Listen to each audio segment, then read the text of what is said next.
غم نہ کر ہم سفر نہیں واجد، تیرا سایہ تو تیرا ہمدم ہے۔ بسم اللہ الرحمن الرحیم۔ السلام علیکم۔ میں اپنے نئے آنے والے مہمان کو اپنے یوٹیوب چینل پر، انسٹاگرام پر، ٹویٹر پر خوش آمدید کہتا ہوں، اور امید کرتا ہوں کہ آپ تمام لوگ خیریت سے ہوں گے۔ اور ماشاءاللہ مجھے خوشی اس بات پہ ہے کہ میرا جو پروگرام ہے یہ لوگوں نے پسند کیا، اور مجھے خوشی اس بات کی بھی ہے کہ آج کے دور میں بھی لوگ روحانیت کو سیکھنے کا بہت زیادہ شوق رکھتے ہیں، بہت زیادہ ایک ان میں جذبہ میں نے دیکھا ہے۔ جس طریقے سے میرے پاس لوگوں نے کمنٹس کیے، جس طریقے سے لوگوں نے مجھ سے کانٹیکٹ کیا کہ ہمیں مراقبے کا شوق ہے اور ہمیں مراقبہ کرتے ہوئے اتنے سال ہو گئے، ہمیں ایسی کوئی فیلنگ نہیں ہوئی۔ اور کچھ لوگ ایسے تھے کہ جن لوگوں نے ایسی باتیں کہی ہیں کہ ہم مراقبہ کرتے ہیں، ہمیں یہ کچھ نظر آنے لگتا ہے، یعنی کہ وہ اس اسٹیج پہ جا چکے ہیں کہ ہمیں اب ایسی فیلنگس ہوتی ہے کہ ہمیں یہ چیز واضح نظر آتی ہے، ہمیں یہ چیز واضح نظر آتی ہے۔ تو اب یقیناً ظاہر سی بات ہے وہ لوگ کہہ رہے ہیں کہ اب ہماری بھی اصلاح کریں۔ تو میں ان کو بتا دوں کہ میں انشاءاللہ تعالیٰ اپنے تمام ناظرین کو، اپنے تمام نئے آنے والے مہمانوں کو میں ایک ساتھ لے کر چلنا چاہتا ہوں سب کو۔ ابھی اس پروگرام کا مقصد میرا صرف اور صرف آپ لوگوں کی بیس بنانا ہے۔ اب بیس ہماری جتنی اسٹرانگ ہوگی، بیس ہماری جتنی اچھی ہوگی، ہماری بنیاد جتنی اچھی ہوگی، تو انشاءاللہ تعالیٰ ہم روحانیت کو اس ترتیب اور اس طریقے سے ہی حاصل کر سکتے ہیں۔ یعنی کہ آپ اس بات کو دیکھیں کہ روحانیت آپ اس وقت تک حاصل نہیں کر سکتے جب تک کہ آپ اپنے اندر سے جو آپ کے خیالات فاسدہ ہیں اس کو ختم نہیں کر دیتے، یعنی کہ آپ کی سوچوں کا سلسلہ ختم نہیں ہو جاتا، آپ کی خیالات کا سلسلہ ختم نہیں ہو جاتا۔ آئی نا بات سمجھ میں؟ اب یہ روحانی مشق جو میں نے تعلیم کری تھی اپنے پچھلے پروگرام کے اندر، اس کا صرف اور صرف مقصد یہ تھا کہ آپ لوگوں کی سوچ جو نا ایک جگہ پہ قائم ہو جائے۔ جب تک ہم اپنی پرانی سوچ کو ختم نہیں کرتے نا تو ہماری نئی سوچ پیدا نہیں ہوتی۔ ہم نے نئی سوچ وہ پیدا کرنی ہے جو میں آپ کو تعلیم کروں گا۔ اس روحانی مشق کا مطلب صرف اور صرف آپ کے اندر یکسوئی پیدا کرنا ہے۔ آپ یہ دیکھیں، شاعر کہتا ہے کہ تم میرے پاس ہوتے ہو گویا جب کوئی دوسرا نہیں ہوتا۔ کیا مطلب اس بات کا؟ کہ یعنی کہ جب میں اپنے آپ کو اندر سے خالی کر لیتا ہوں، اپنے خیالات کو ہر طرف سے ہٹا دیتا ہوں، اور جب میں آپ سے محبت کرتا ہوں تو پھر آپ ہی میرے اندر موجود ہوتے ہیں، پھر میں آپ ہی کو دیکھتا ہوں، پھر میں ساری دنیا سے غافل ہو جاتا ہوں۔ نماز بھی کیا ہے؟ نماز بھی یہی ہے نا کہ آپ اپنے خیالات کو ہٹا دیتے ہیں، سب کچھ ترک کر دیتے ہیں اور اپنے رب کی بارگاہ میں کھڑے ہو جاتے ہیں۔ آئی نا بات سمجھ میں؟ اپنے رب کی بارگاہ میں کھڑے ہو جاتے ہیں۔ آپ کا سارا فوکس کہاں پر ہوتا ہے؟ اپنے رب کے سامنے۔ یا تو آپ کا خیال یہ ہوتا ہے کہ میرا رب مجھے دیکھ رہا ہے، یا آپ کا خیال یہ ہوتا ہے کہ میں اپنے رب کو دیکھ رہا ہوں۔ نماز پڑھنا کیا ہے کہ ایک عمل ہی ہے نا، ایک طریقے سے اپنے محبوب سے بات کرنا۔ آئی بات سمجھ میں؟ اب جب آپ یہ روحانی مشق کریں گے نا، اس کے بعد جب آپ کو یکسوئی حاصل ہوگی تو آپ کو نماز میں بھی مزہ آئے گا، نماز میں بھی سکون ملے گا آپ کو، اور اپنے معاملات میں بھی سکون ملے گا آپ کو۔ اور جب آپ مراقبے میں داخل ہوں گے تو اس وقت کی جو آپ کی کیفیت ہوگی نا، وہ ایک قابل تعریف اور آپ کے لیے ایک سرور ہوگا، وہ ایک تحفہ ہوگا میری طرف سے آپ کو، کہ جب آپ مراقبے میں داخل ہوں گے۔ یعنی کہ میں مراقبے میں آپ کو اس وقت داخل کروں گا کہ جب آپ اپنی سوچ کو، اپنے آپ کو ایک جگہ پر لے کر آ جائیں گے۔ ایک بات یاد رکھیے گا کہ ہم اس وقت تک کامیاب نہیں ہو سکتے کہ جب تک ہم اپنے استاد کی تمام باتوں پر عمل نہیں کر لیتے۔ استاد ہمارا ایک رہنما ہوتا ہے۔ نبی کریم صلی اللہ علیہ وآلہ وسلم کا فرمان ہے کہ ثم رفیق علی طریق، کہ اگر تم کسی راستے پہ چلنا چاہو تو پہلے اس کا رفیق تلاش کر لو۔ اب کسی راستے پہ چلنا چاہو تو رفیق تلاش کر لو۔ اب یہ ایک راستہ ہے، اور یہ وہ راستہ ہے جو آپ کو کامیابی کی طرف لے جاتا ہے۔ یہ ایک ایسا راستہ ہے جو آپ کو کامیابی کی طرف لے جاتا ہے۔ اب یہ دیکھیں، اب اس کی مثال میں آپ کو ایسے دوں کہ جیسے آپ نے صدر جانا ہے، ٹھیک ہے، اب آپ نے مجھ سے کہا کہ واجد بھائی مجھے صدر جانا ہے اور میں کراچی پہلی مرتبہ آیا ہوں، تو میں نے کیا کرا، آپ کو صدر کا راستہ بتا دیا۔ اب میں نے آپ کو صدر کا راستہ بتا دیا، اب آپ کے دل میں یہ خیال آیا کہ یار یہ راستہ کہیں لمبا نہ ہو، میں کام کرتا ہوں کسی اور سے بھی پوچھ لیتا ہوں۔ آپ نے کسی اور سے بھی پوچھ لیا، اس نے دوسرے طریقے سے راستہ بتا دیا۔ اب آپ نے تیسرے شخص سے بھی پوچھ لیا راستہ، اب آپ نے 3-4 لوگوں سے اس کا راستہ معلوم کر لیا۔ اب 3-4 لوگوں نے اپنی سوچ کے حساب سے وہ راستہ بتایا، آپ کو راستہ صحیح بتایا ہوگا، لیکن کسی کا راستہ بہت دیر میں آپ کو پہنچائے گا، کسی کا راستہ بہت شارٹ کٹ میں آپ کو پہنچائے گا، کسی کا راستہ بالکل سیدھا راستہ ہوگا۔ اس سے انسان کا خیال بڑھتا ہے، آئی نا بات سمجھ، دھیان انسان کا بڑھتا ہے۔ اس سے بہتر طریقہ یہ ہے کہ آپ نے مجھ سے راستہ پوچھا، میں نے آپ کو راستہ بتایا، آپ نے مجھ سے بولا واجد بھائی آپ میرے ساتھ چل رہے ہیں، میں نے آپ کو اپنی گاڑی میں بٹھالا اور آپ کو 10 منٹ میں صدر لے جا کے کھڑا کر دیا۔ یہ ہے رفیق کی اہمیت، کہ آپ کو وہ آپ کی منزل پہ اپنے ساتھ لے کے جائے اور آپ کو اس منزل پہ پہنچائے۔ یہ ہوتا ہے استاد کا کمال۔ آئی نا بات سمجھ میں؟ اور کچھ پوچھنا ہے آپ نے؟ جی یہ سوالات ہیں کچھ، کہ پہلا سوال یہ ہے کہ روحانی مشق کی اجازت ضروری ہے یا نہیں؟ دیکھیں، روحانی مشق کی اجازت لینا ضروری ہے، اور میں سمجھتا ہوں کہ اس کی اجازت لے لینا چاہیے۔ اگر جو لوگ اس سفر میں میرے ساتھ چلنا چاہتے ہیں، میری طرف سے تمام لوگوں کو اجازت ہے، اور جو لوگ کسی اور سلسلے سے وابستگی ہے ان کی، تو وہ اپنے پیر و مرشد سے اجازت لے سکتے ہیں، اپنے کسی اور استاد سے اس کی اجازت لے سکتے ہیں، اور مجھ سے بھی اجازت لے سکتے ہیں، میری طرف سے ان کو اجازت ہے اس کی۔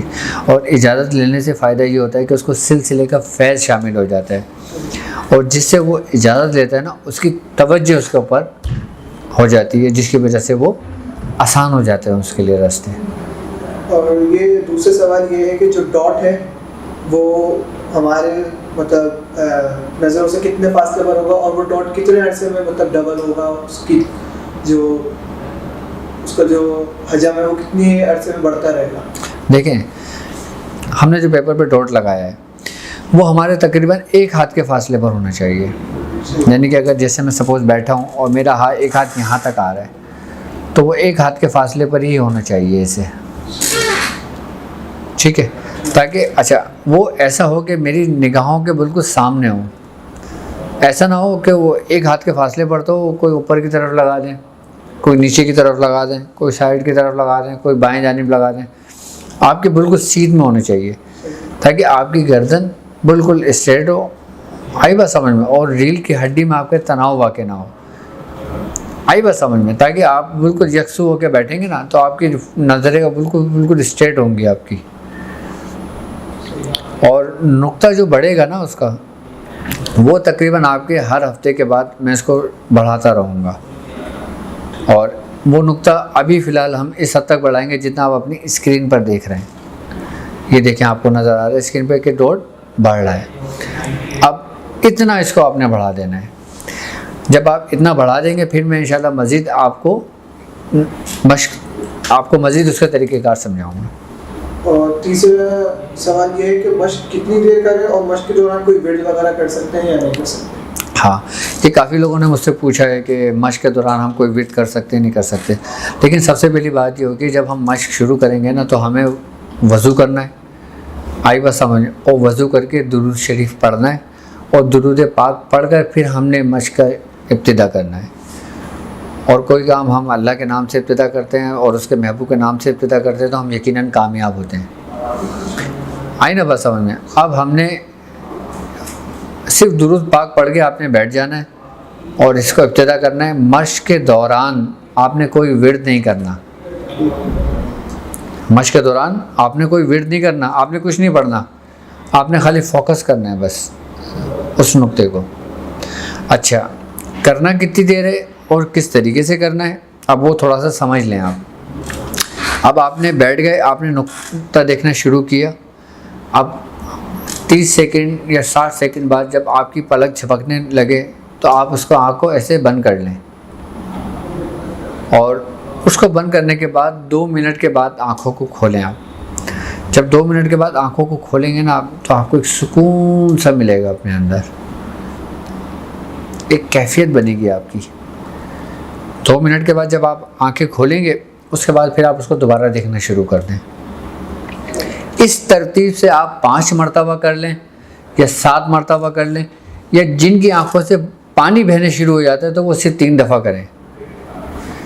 یعنی کہ جن کی آنکھوں سے پانی بہتا ہے وہ صرف 3 دفعہ کریں. نارمل شخص ہے تو وہ 5 دفعہ کر لے، اور اگر جس کا اسٹیمنا اچھا ہے تو وہ 7 دفعہ کر لے. ٹھیک ہے، لیکن ہر ترتیب میں یہی ہوگی کہ آنکھیں بند کرنا ہے 2 منٹ کے لیے. اچھا، جب یہ آپ کی ترتیب 7 دفعہ مکمل کر لیں گے، اس کے بعد پھر آپ نے 15 منٹ تک آنکھیں بند کر کے رکھنا ہے. آپ نے کوئی تصور نہیں کرنا، کوئی ورد نہیں کرنا، کچھ نہیں پڑھنا، صرف آنکھ بند کر کے آپ بیٹھ جائیں گے بس. اس مشق میں بیٹھنے کا طریقہ کیا ہے؟ مطلب کسی کرسی وغیرہ میں بیٹھ سکتے ہیں یا زمین پہ بیٹھنا ضروری ہے؟ دیکھیں، میں نے آپ کو کہا نا کہ اس کا سب سے اچھا طریقہ، سب سے بہترین طریقہ تو یہ ہے کہ آپ زمین پر بیٹھ جائیں. زمین پر بیٹھ کر کریں وہ زیادہ بہتر ہوتا ہے، کیونکہ زمین پر بیٹھنے کے ایک سمجھ لیں کہ اس کی تاثیر ہوتی ہے. اگر ایک عمل آپ زمین پر بیٹھ کر کرتے ہیں تو اس کی تاثیر الگ ہوتی ہے، اگر آپ کرسی، چیئر یا کسی اور جگہ پہ بیٹھ کر کرتے ہیں تو اس کی تاثیر الگ ہوتی ہے.